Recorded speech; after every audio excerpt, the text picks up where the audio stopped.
కాశ్మీర్ మీద అమిత్ షా స్టేట్మెంట్ ముందు ఒకసారి చూద్దాం. ప్రధాని మోడీ జమ్మూ కాశ్మీర్ పాలసీ విజయవంతమైందని షా చెప్పారు. 370 అధికరణను రద్దు చేసి మీరు భారత్లో భాగమని, భారత్ మీదేనని, మీరు భారతీయులేనన్న సందేశాన్ని కాశ్మీర్లకు పంపారు. 370 రద్దు ప్రజాస్వామ్య బలోపేతానికి దోహదపడింది. లోక్సభ ఎన్నికల్లో భారీ పోలింగ్ నమోదైంది. పంచాయతీ ఎన్నికల్లో కూడా 90% పైగా ఓటింగ్ జరిగింది. ఇది భారీ విజయం. వేర్పాటువాద సంస్థల సభ్యులు కూడా ఓట్లేస్తున్నారు. జమాతే ఇస్లామీ, హురియత్ కాన్ఫరెన్స్కి చెందిన వాళ్ళు ఓటు హక్కు వినియోగించుకున్నారు. భారత రాజ్యాంగం ప్రకారం ఓటు వేశామని వాళ్ళు చెప్పారు. దీన్ని ప్రతి భారతీయుడు స్వాగతించాలి అన్నటువంటి చాలా మంచి పాయింట్. కాకపోతే ఇదేమన్నా బీజేపీకి అనుకూలంగా వచ్చిందా? లేదు.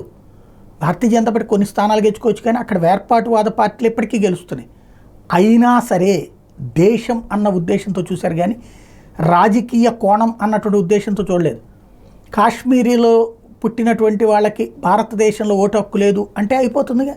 కానీ వాళ్ళకి ఓటు హక్కు ఇచ్చి భారత్కి వ్యతిరేకంగా ఓటేస్తున్నారని తెలిసినా సరే తమ స్వార్థ ప్రయోజనాల కోసం కాకుండా బాధ్యతాయుతంగా దేశం కోసం ఆలోచించారు. ఆ విషయంలో మాత్రం ఎవరేమన్నా సరే మోడీ కరెక్ట్ అని చెప్పాలి.